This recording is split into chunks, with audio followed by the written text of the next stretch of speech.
Stanley Holloway's most famous monologue was about a young lad called Albert and a lion. He would put on his cap and he would say, "There's a famous seaside place called Blackpool that's noted for fresh air and fun. And Mr. and Mrs. Ramsbottom went there with young Albert, their son. A nice little lad were young Albert, all dressed up in his best, quite a swell, with a cane with a horse's head handle, the finest that Woolworths could sell. There were not much to see at the seafront, the waves they was fiddling and small. No shipwrecks and nobody drowning, in fact nothing to laugh at all. So seeking for further amusement, they paid and went into the zoo. There were lions and tigers and camels, and old ale and sandwiches too. There were one great big lion called Wallace.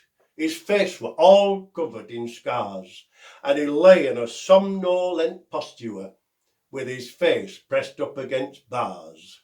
Now Albert had heard about lions, how they was ferocious and wild, and to see Wallace lying so peaceful, well, it didn't seem right to the child.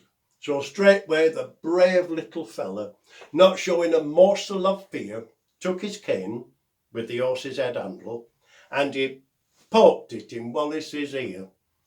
You could tell that the lion didn't like it. For making a kind of a roll, he pulled Albert into the cage with him and swallowed the little lad whole. Now Pa, who had seen the occurrence and didn't know what to do next, said, "Mother, yon lion's et Albert." And Mother said, I am vexed." So Mr. and Mrs. Ramsbottom, quite rightly, when all's said and done, complained to the animal keeper that the lion had eaten their son.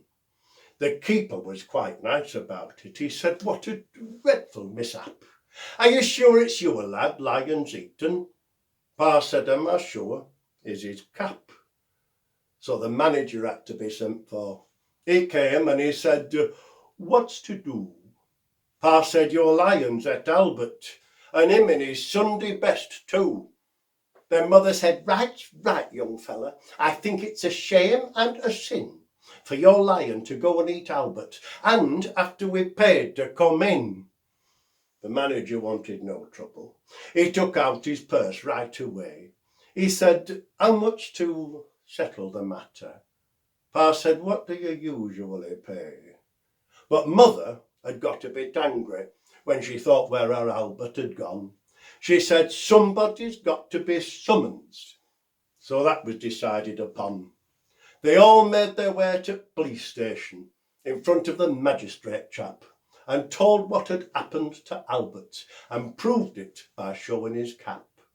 Then the magistrate gave his decision that no one was really to blame, and he hoped that in time the Ramsbottoms would have future sons to their name.